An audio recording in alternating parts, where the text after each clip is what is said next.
Mga kapuso, subay sa work from home arrangement atong makauban karon ang usa ka iladong psychologist si Dr. Erickson Batikan. Doc Erickson, good morning ug welcome po sa At Home with GMA Regional TV. Good morning sa mga nagatan-aw ug nagapaminaw. Doc, una sa tanan, kumusta ka karon, Doc? So far, so good. I hope also kadaghanan sa ato okay lang pod. Nice to hear that, Doc. Doc, unang-una sa tanan, atong hisgutan ang kining work from home arrangement. Unsa ba ka importante ang comfortable working environment sa matag opisina?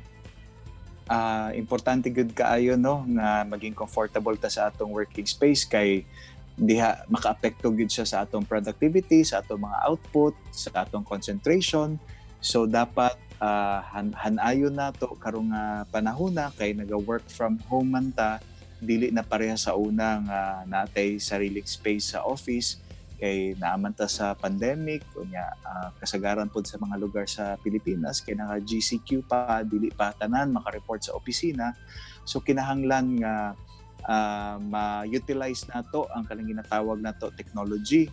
Doc, sagad karon nag-shift na to work from home arrangement. Unsa ba kadugay ang transition sa pag-adapt sa usa ka empleyado sa iyang new work environment from office work ngadto na sa ilahang balay? Depende na sa tao no, pero the younger generation nowadays, especially kani mga batan-on na mahilig yun sa technology, mas dali sa ilaha kay sanay sila sa computer, sanay sila sa internet. Ang medyo naglisod gyud ang kaning naay mga edad kay labi na tong dili pa kay kabalo mo gamit og mga application o kanang computer. Doc, speaking of adjustments, paunsa makaapekto sa work productivity ang bagong working environment? Hopefully maka-adapt ta kay ang tao by nature man gyud nato is adaptable man gyud ta ug flexible man gyud ta. So ang atoa lang is magamit nato ang technology. At the same time, ang pinaka-importante kung naata sa balay, dili ni siya ingon nga bisan asa lang ta mo pwesto dito kay sa balay manggod daghan pod tag kanang kapamilya. So make sure nga magbutang kag imong sariling lugar dito na naay internet connection, na wala kay makaistorbo sa imuha ug mapadayon nimo imong trabaho. Na kay concentration, avoid wala kay mga noise ug kanang komportable pod ka. Doc, di ba sagad sa tuwa mo gawas mo trabaho, doon na tayo feeling taas ang risk of a possible transmission, pero paunsa makatabang ang sense of safety nga naa lang sa balay magtrabaho, Doc, sa productivity nato sa tuang trabaho? Mas baba ang atong anxiety, mas baba atong stress na naata sa balay, pero dako pod kaayo ni siyang adjustment pod, natay mga disadvantage ug advantages pod. Even ang pagstay sa balay maka-cause pod og a little bit of stress kay anad man pod gud ta nga magsitag gawas. So it sometimes maka-trigger pod siya og kanang pre-existing na mga psychological conditions, labaw na tong naay mga anxiety, na po tay ginatawag na kanang cabin fever, kanang di jud ka mahimutang ba nga murag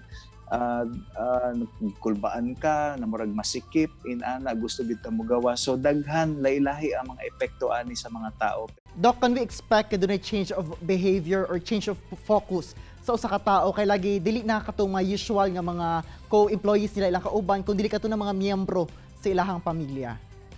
Oo, dili lang sa trabahante mismo ang na-change of behavior kay syempre lahi naman gyud ni nga setup, lahi na ni nga setting na lang kasi yung balay eh. Pero aside sa ikaw nag-a-adjust pod ang mga family members pod nimo na naa sa balay, apektado pod na sila kay dili pod sila sanay nga diha ka nagtrabaho sa inyong panimalay, di ba taga-adlaw nagagawas gyud ka, naga-report ka sa imong trabaho, karon naa ka diha sa inyong panimalay. So sila pod mag-adjust pod sila. Ang pinaka-importante lang ma-manage nato pag time na sa trabaho, magtrabaho tagtarong, and then ang mga miyembro pod sa balay unta sabton pod nila nga kung nagatrabaho si mama, si papa, dili kaayo nato istorbohon kay naga-concentrate sila. Doc, sa work from home arrangement, dili ba it adds to the burden nga mura oga na kay sense of nakakulong ka like what most of us experience katong panahon nga naka-ECQ ta?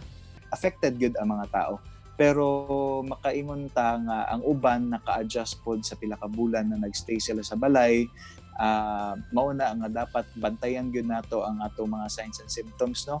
Kasagaran gyud na mga signs and symptoms ang atong pagtulog, ang atong pagkaon, ang atong productivity, kung same lang ba gihapon, naga-connect ba ka sa mga tao or murag nag-uol na gyud ka, naa ba kay ginatawag na kanang nervyos, magsige ka kakulbaan. So mao to ang mga basic na mga signs and symptoms kung medyo taas gyud kayo na siya, kinahanglan na nato magpa-check up sa mga healthcare professionals like psychologists or psychiatrists. Pero ang uban naka-survive pod. Doc, idig deeper lang to natong mga possible conditions no whenever dili no ma-manage sa usa ka empleyado ang pag-adjust sa new work environment. Unsa kaha ang posible mahitabo?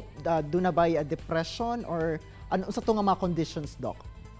Well, dili naman kinahanglan na moabot na magkaroon og diagnosis na mental or psychological disorder, no?